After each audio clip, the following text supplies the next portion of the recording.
Doctor Aafia ان کے council بھی رہے ہیں. Musharraf was involved. یس وہ کہنا یہ ڈاکومنٹری پروو ہے. آپ کیوں نہیں مطمئن؟ کیا آپ کو اس میں کمی لگتی ہے؟ جب ذاتی بھتیجے بانجے داماد جوڈیشری میں آئیں گے تو وہ بیچارے بڑی جلدی گھبرا جاتے ہیں. ہم پاکستان کو ایک جمہوری ریاست بنانے میں ناکام ہیں. رات کو وہ شخص سارے پیپلز پارٹی میں ہوتے ہیں, صبح اٹھتے ہیں تو سارے پیٹریاٹ میں جا رہے ہوتے ہیں.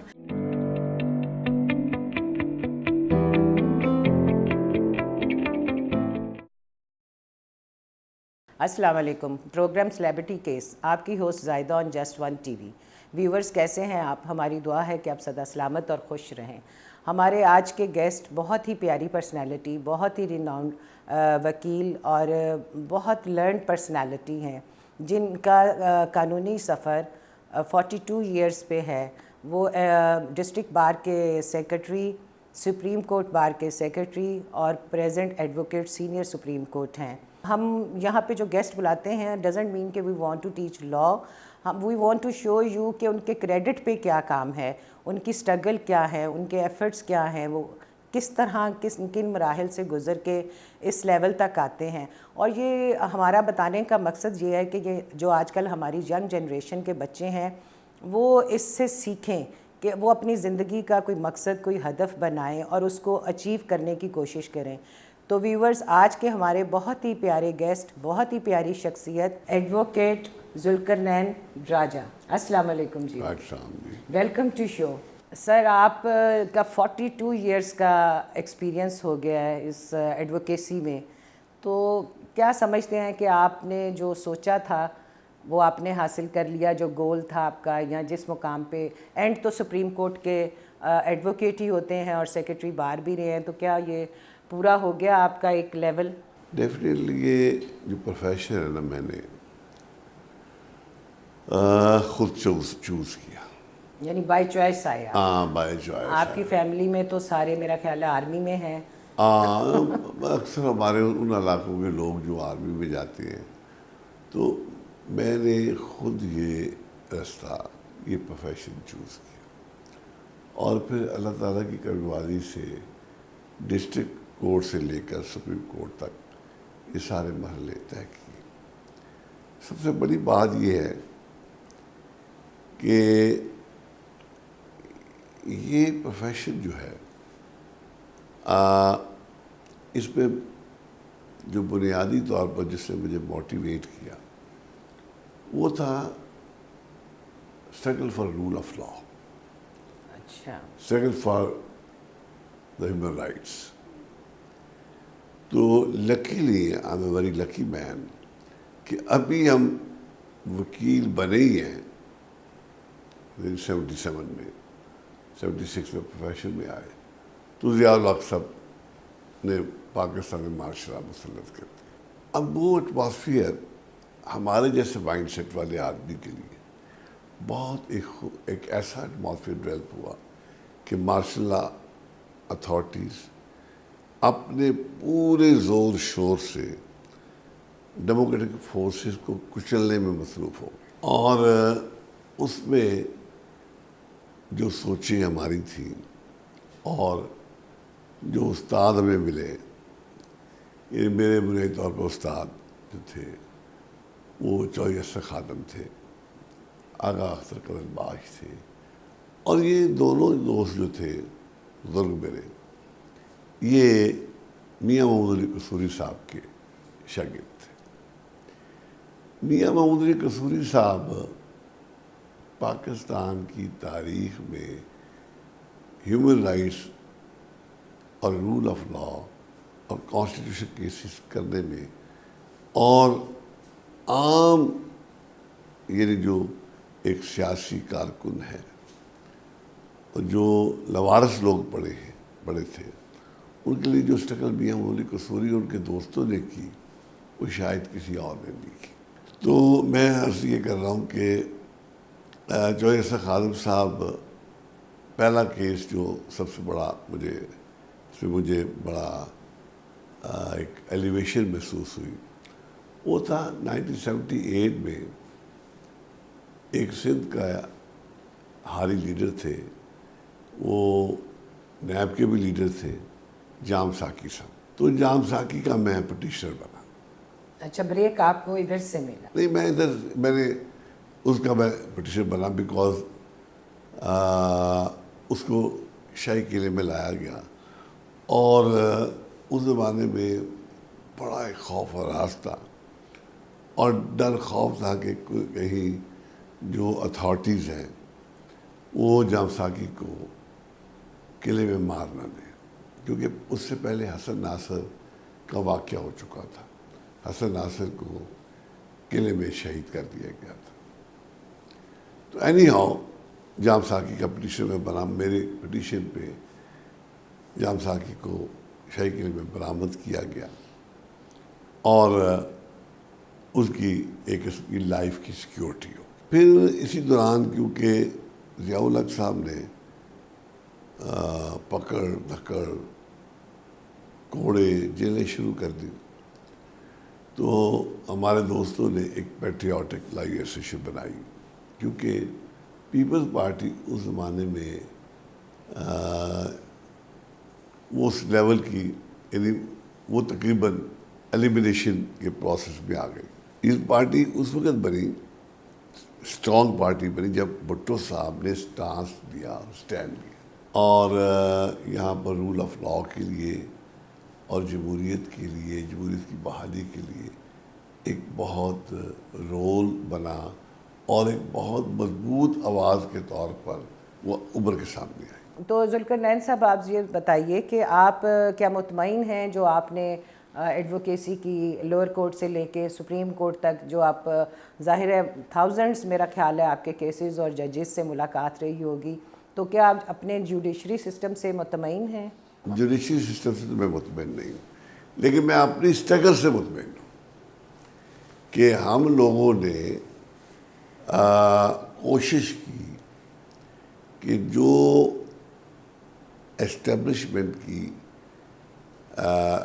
غلط باتیں ہیں ان کو ڈیموکریٹک انداز سے رزسٹ کریں. آپ کیوں نہیں مطمئن؟ کیا آپ کو اس میں کمی لگتی ہے؟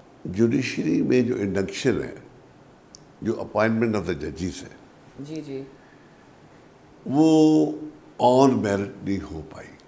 اسی وجہ سے آپ دیکھیں کہ ہماری اسٹیبلشمنٹ نے جوڈیشری کو، یعنی بھٹو صاحب کا جو مرڈر ہوا، وہ جوڈیشل مرڈر کہلاتا ہے نا. جی جی، کہ جوڈیشل مرڈر اس لیے کہلاتا ہے کہ اسٹیبلشمنٹ جوڈیشل انسٹیٹیوشن کو ان کو مرڈر کرنے میں ایک ٹول کے طور پر استعمال کرنے میں کامیاب ہو گئی.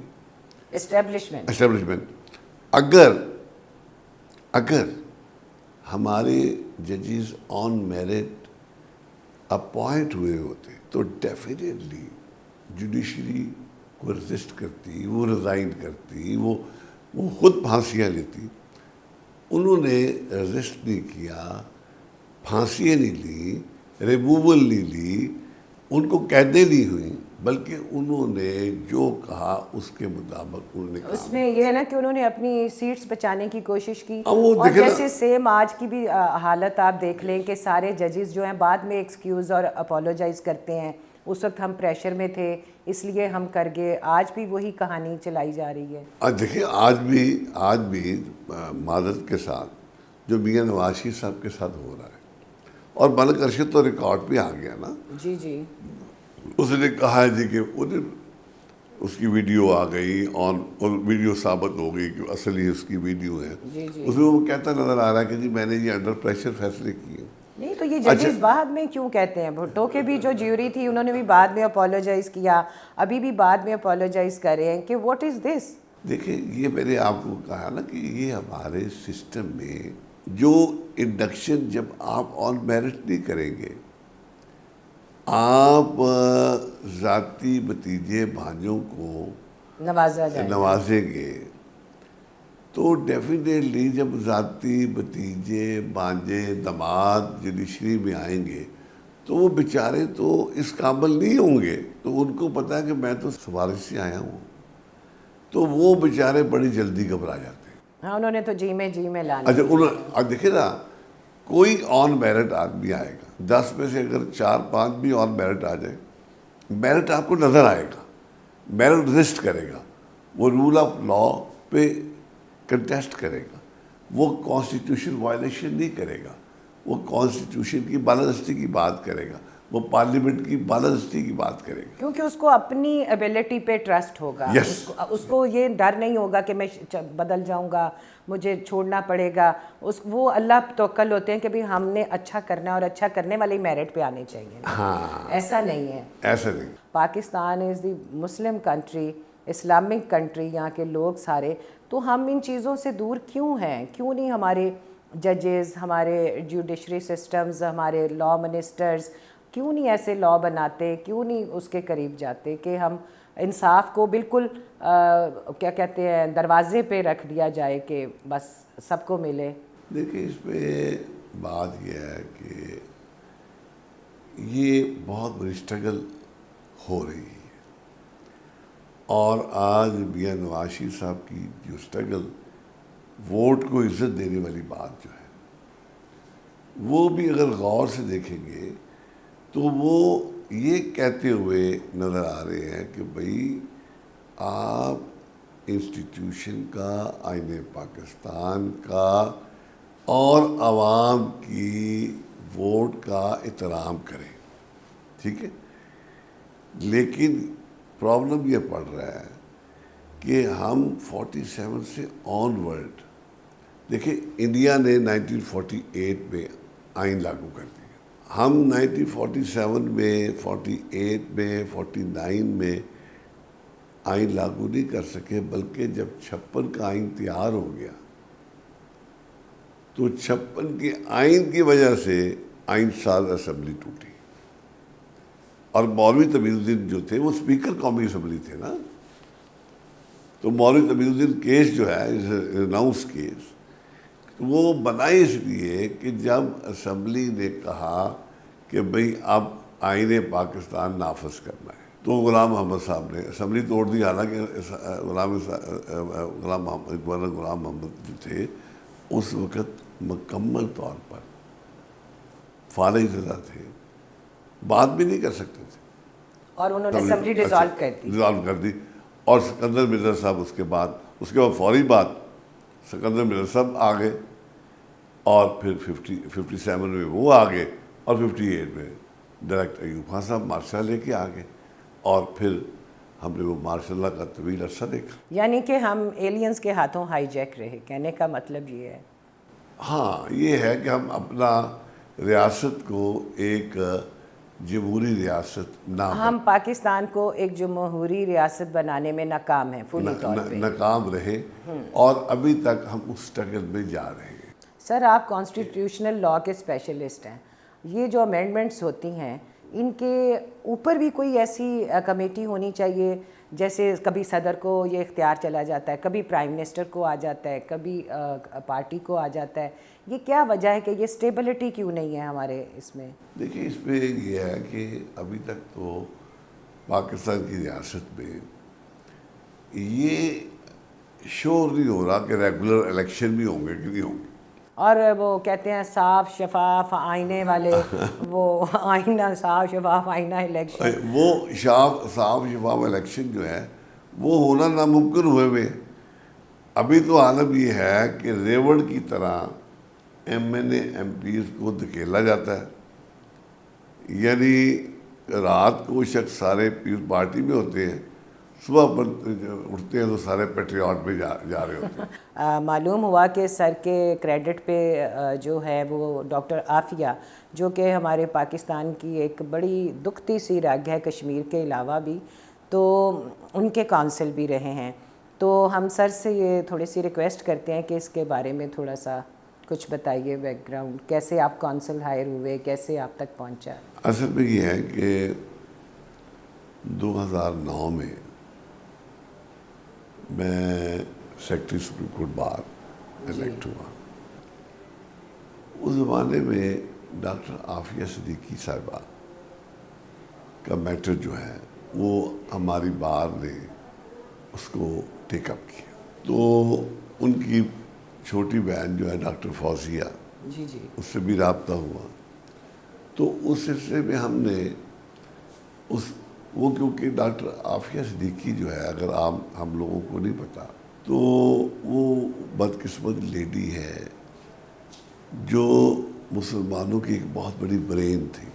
ہمارے یہاں پر ڈاکٹر عافیہ صدیقی کا جو اوریجنل چہرہ ہے، اوریجنل کیلیبر جو ہے، وہ نہیں بتایا گیا. کہ اصل میں doctor Aafia Siddiqui is a I T expert. وہ جس سبجیکٹ میں ڈاکٹریٹ ہیں وہ ہے ہیومن برین.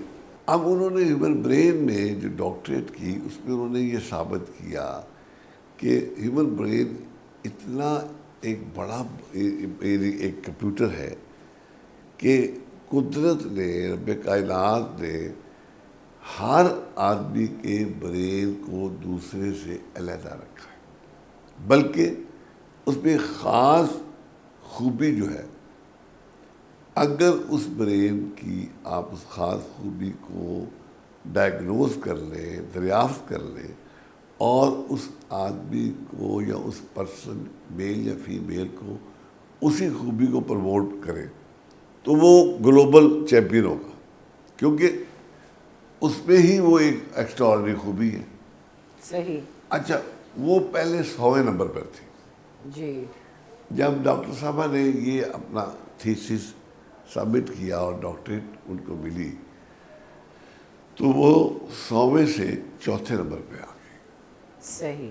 اچھا، اب یہ ہے کہ ہمارے جو یہ ہے نا وائٹ مین، بدقسمتی ہے، وائٹ مین جو ہے بلیک سے اور براؤن لوگوں سے بڑی نفرت کرتے ہیں. جو اچھا، ہمارے جو کتنے بھی کمپیٹنٹ لوگ ہیں وہ ان سے ہیٹ کریں، ان کو ریڈیکیول. ان کو برداشت نہیں ہے سر نا، ہیٹ فل. نہیں، وہ یہ ہے نا، نیگیٹو ہے نا. اصل میں آپ یہ سمجھ لیں کہ ایک نیگیٹو چیز ہے. بالکل. انہوں نے، کیونکہ یہ پینٹاگون میں کام کرتی تھی. جی جی. ڈاکٹر عافیہ صدیقی پینٹاگون کی امپلائی تھی، ان کے میاں بھی امپلائی تھے یو ایس گورنمنٹ کے. ہاں، یو ایس اے کا ایک ادارہ ہے پینٹاگون. جی جی بالکل. جو ان کو بڑا امپورٹنٹ ادارہ ہے، بالکل. اس میں یہ کام کرتی تھی. تو ڈاکٹر صاحبہ کو ان کے کولیگز نے، کیونکہ ایک دم ڈاکٹر بڑی امپورٹنٹ ہو گئی، ان کو براؤن بش کہنا شروع کر دیا، ہیٹ کرنا شروع کر دیا، ریڈیکیول کرنا چاہیے، ہیوملیٹ کرنا شروع کر دیا. یہ بات جو ہے اس کو اریٹیٹ کی. وہ کراچی آ گئی. بیسیکلی وہ کراچی میں وہ ایک نواب یار جنگ صاحب ہیں، یہ ان کی دوتی. نواب یار جنگ صاحب اس طرح بہت کمپیٹنٹ، بہت اسکالرلی مسلمان تھے. ان کی یہ دوتی. بریلینٹ فیملی نا. بہت بریلینٹ فیملی. تو یہ کراچی آ گئی اپنے 3 بچوں کے ساتھ. پینٹاگون کیونکہ سی آئی اے کے لوگ جو ہے نا، جی جی، وہ اس معاملے میں بڑے کیئرلیس ہیں.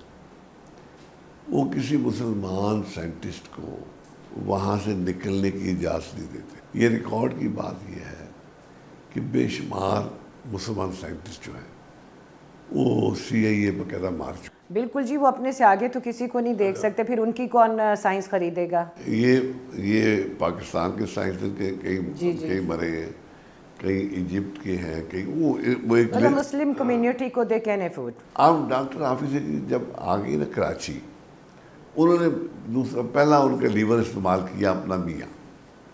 ڈاکٹر صاحب کو کوشش کی، انہوں نے کہا بھی آپ آ جائیں، آپ اتنے پیسے اور لے لیں، فلاں کر لیں. عافیہ نہ مانی، کیونکہ اب آپ پتہ ہے عورتیں تو ماشاء اللہ اب جب ضد میں آ گئی، اب ڈاکٹر عافیہ ضد میں آ گئی. وہ نہیں مانی، انہوں نے کہا میں نہیں جاتا. نہیں سر، میرا خیال ہے وہ ضد میں نہیں آئی، ان کو پتہ چل گیا تھا کہ میرے ساتھ کچھ اچھا نہیں ہونا. اچھا، ان کی کوئی سکس سینس کوئی ان کو منع کر رہی تھی کہ don't accept any more. Any how انہوں نے ان کی کوئی چیز مطلب اس کو نہیں مانا. پھر انہوں نے ان کے بی اے کو استعمال کیا، پریشرائز کروایا. بی اے نے ان کو طلاق دے دی، بڑا پریشرائز کیا. بی اے بیچارے کو بڑا ٹارچر کیا. بالکل. اس کے بعد انہوں نے پرویز مشرف کے ذریعے ڈاکٹر عافیہ اور اس کے 3 بچوں کو کراچی سے اغوا کر. یہ آپ باقاعدہ کیا کہنا چاہتے ہیں کہ مشرف واز انوالوڈ؟ یس وہ باقاعدہ یہ ڈاکومنٹری پروو ہے. یہ نہیں ہے کراچی سے جس دن وہ یعنی اٹھائی گئی, جس طرح ہماری ایجنسیوں نے اٹھایا, اس کے ڈاکومنٹری پروو ہیں. تو سر جب بار میں یہ آ گیا سارا کچھ, یہ کیس آ گیا, آپ لوگوں کے پاس آ گیا, آپ اس کے کاؤنسل ہو گئے, تو آپ کا کیا خیال ہے کہ یہ آگے اس طرح پروسیڈ ہوا؟ آپ اندازہ نہیں لگائیں گے کہ کابل کی جلال آباد جیل میں ان کو 5 سال تک ننگے رکھا, بالکل نیکٹ. اس کے ساتھ اتنا ظلم کیا گیا, اس کے دانت نکال دیے گئے. اچھا, وہاں پر ایک برٹش کوئی جرنلسٹ تھا, جی, اس نے اس خاتون کو دیکھا کہ ایک وحشیوں کی طرح ایک پنجرے میں بند کیا ہوا ایک جانور کو, تو انہوں نے وہ خبر لیک آؤٹ کر دی. اب جو خبر, آپ یہ تو ہے نا کہ دیکھیں ویسٹ نے ایک ڈیموکریٹک سسٹم ایوالو, ہاں, جو میڈیا میں آ گیا ایک دفعہ, میڈیا میں آ گیا, وہاں پر یہ خبر نکلی, ہیومن رائٹس میں چلی گئی. اب اس میں بڑی خوبصورت بات ہے. جی, اب انہوں نے ایک فوری ڈاکٹر صاحبہ کے خلاف کہ ایک کیس, ہاں جی, وہ ہم نے سنا ہے. اچھا, کیس بنایا. جی, اب کیس کیا بنایا کہ انہوں نے ایک گن چھینی, جی, جی, اور گن چھین کے انہوں نے حملہ کیا.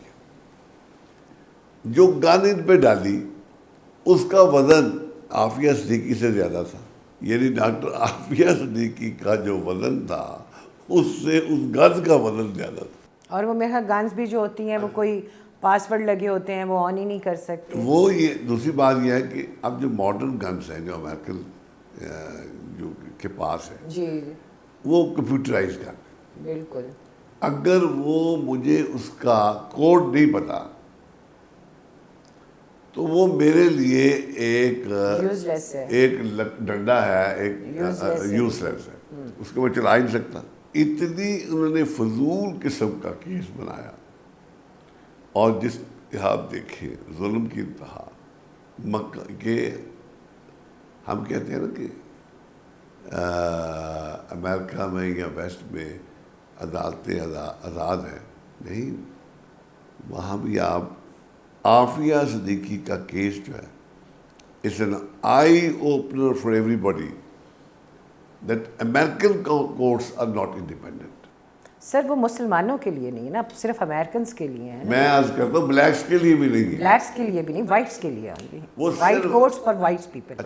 وہ ریڈ انڈین کے لیے بھی نہیں ہے. بالکل. وہ اگر کوئی انڈیپینڈنس دکھائیں گی تو وائٹ مین کے لیے. تو سر آج کل اس کی پریزنٹ کیا سچویشن ہے کیس کی؟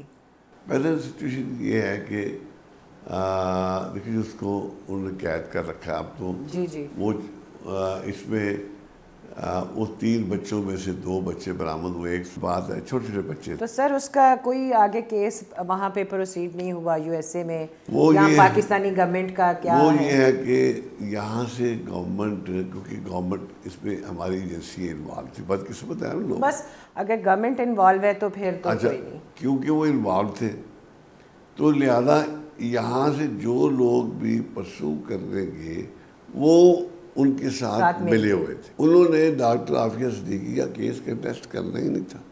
ہمارے جیسے لوگوں کو تو کسی نے رابطہ ہی نہیں کیا.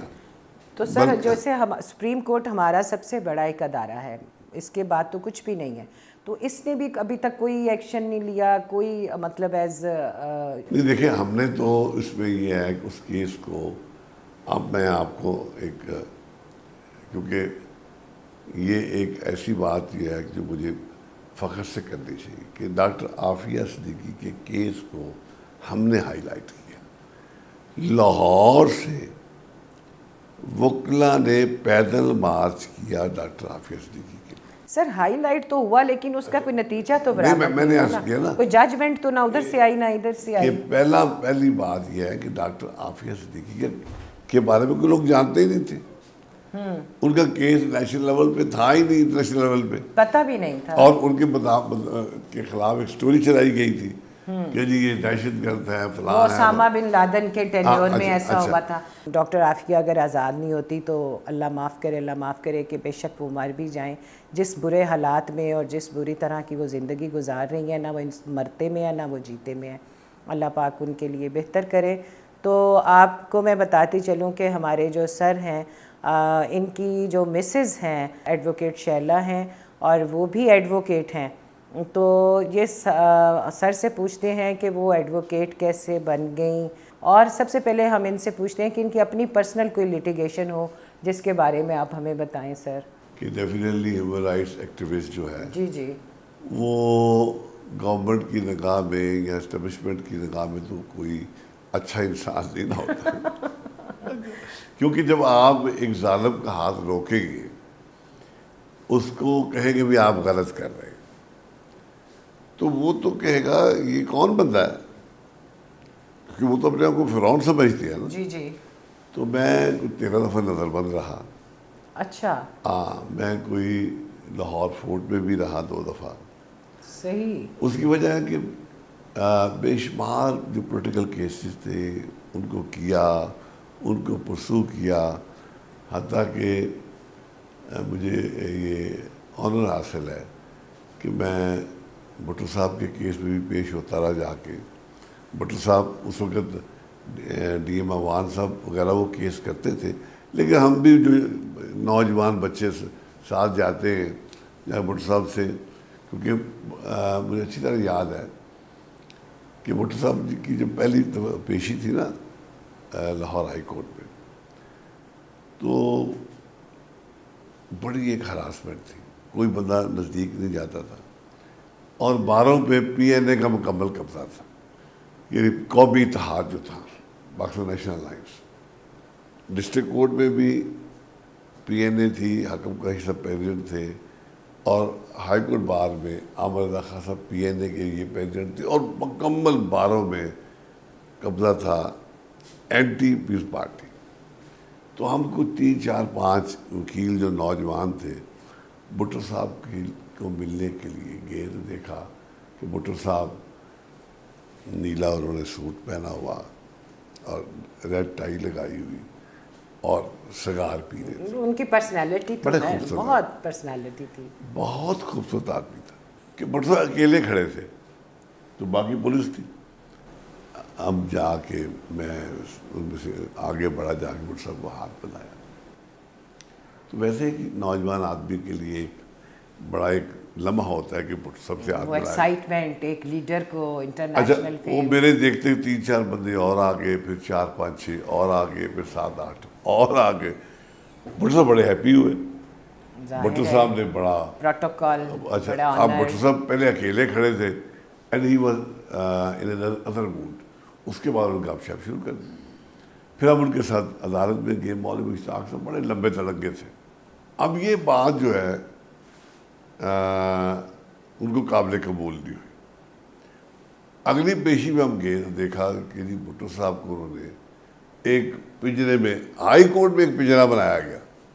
یہ پہلے تصور نہیں ہوتا تھا کہ ہائی کورٹ کے اندر پولیس آئے. جی اب تو مار دھاڑ اور یعنی سب کچھ. بھٹو صاحب کے کیس میں باقاعدہ پولیس کو انہوں نے اندر تعینات کرنا شروع. تو فرینڈز، ہمارے جو سر ہیں انہوں نے پولیٹیکل پریزنر رہے ہوئے ہیں، اور وہ کہتے ہیں یہ میرے لیے بڑی آنر کی بات ہے. وہاں بڑی رسپیکٹ ہوتی تھی، کھانے آتے تھے and they enjoy all things over there.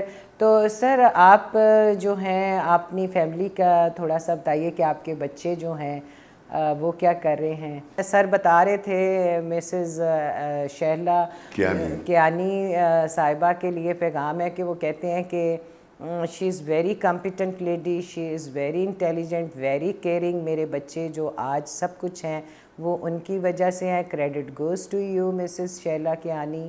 تو انشاءاللہ ہم آپ سے ملیں گے. تو سر آپ کیسے انہیں دیکھتے ہیں فیملی کو اپنی کو؟ میں سمجھتا ہوں کہ میری جو بیگم ہے، پورا نام ہے ان کا اصل میں مسز شیلا اشرف بھٹی. جی جی. اچھا، کیانی تو کیونکہ ہم کیانی ہیں، انہوں نے کیانی لگا دیا صاحب. میری فیملی کو بنانے میں، بچوں کو پڑھانے میں ان کا مین رول ہے. وہ ایم ایس سی کمپیوٹر کی ہوئی تھی. تو ہمارے 5 بچے ہوئے، 4 لڑکے 1 لڑکی. بڑا بچہ میرا 25 سال کی عمر فوت ہو گیا تھا. تو اینی ہاؤ 5 بچے موجود تھے تو انہوں نے لاء کرنا شروع کیا. انسینٹو میں نے دیا کیونکہ اس زمانے میں میرے پاس خواتین بڑی آ گئی تھی. ہاں یہ فرینڈ سنیے گا، بڑی مزے کی بات ہے کہ مسز شیلا کیانی جو ایڈوکیٹ بنی تو ان کی مسز نے، ظاہر ان کی پرسنالٹی ہے اور فیمیل اسٹوڈنٹس بھی تھیں، تو ان سے بچانے کے لیے نہیں میں نے ان کو کہا بھی آپ پھر آ جائیں، کیونکہ دیکھیں نا یہ اچھی بات ہے، خواتین کا لاء کے پروفیشن میں آنا از ویری گڈ. اور میں نے ان کو انکریج کیا کہ بھی آپ بھی کر لیں. انہوں نے پھر لاء کیا. اب پھر now she is a senior advocate of high court. اب وہ سارا چیمبر ورک وہی کرتے ہیں، ایڈمنسٹریشن ساری وہی ہاں. کر پھر دیتی. ان کی وجہ سے میرے جو بیٹے تھے 2 وہ بھی وکیل بنے اور بوتھ آر میرڈ، وہ LLM کیے ہوئے ہیں. پھر میری بیٹی جو ہے وہ IT ہے، کمپیوٹر میں اس میں M.Phil کیا ہوا، اسے ڈاکٹریٹ کر رہی ہے یونیورسٹی میں پڑھاتی ہے. تو شادی شدہ ہے، 2 بچے ہیں اس کی. یہ سب اس کی کنٹینیو. سر آپ کا بہت بہت شکریہ جسٹ ون ٹی وی ٹیم کی طرف سے کہ آپ نے اپنے بہت قیمتی وقت میں سے ہمیں پروگرام کے لیے وقت دیا، کیونکہ آپ نے تو بہت دیر کی مہرباں آتے جی فرینڈس، آپ نے سنا، ہم نے آپ کو لاء کی کلاس نہیں دی، آپ کو بتایا کہ سلیبریٹی کیسے بنتے ہیں. علم تو اللہ پاک ذہنی صلاحیتیں، جسمانی صلاحیتیں ہم سب کو برابر دیتے ہیں. اللہ پاک کو کوشش پسند ہے. کوشش آپ کرتے رہیے. دعا تو شاید کسی دوسری بلا کو ٹال دیتی ہے، رد ہو جاتی ہے، لیکن کوشش کو اللہ پاک رد نہیں کرتے. اور اپنے میں عاجزی ضرور رکھیے. سر کو دیکھا وہ کتنے عاجزی سے اپنی بیگم کے لیے، اپنے سب دوستوں کے لیے بات کرتے ہیں. تو عاجزی اللہ کو بہت پسند ہے، تو آپ بھی عاجزی اختیار کریے، انشاءاللہ آپ کامیاب رہیں گے. شکریہ.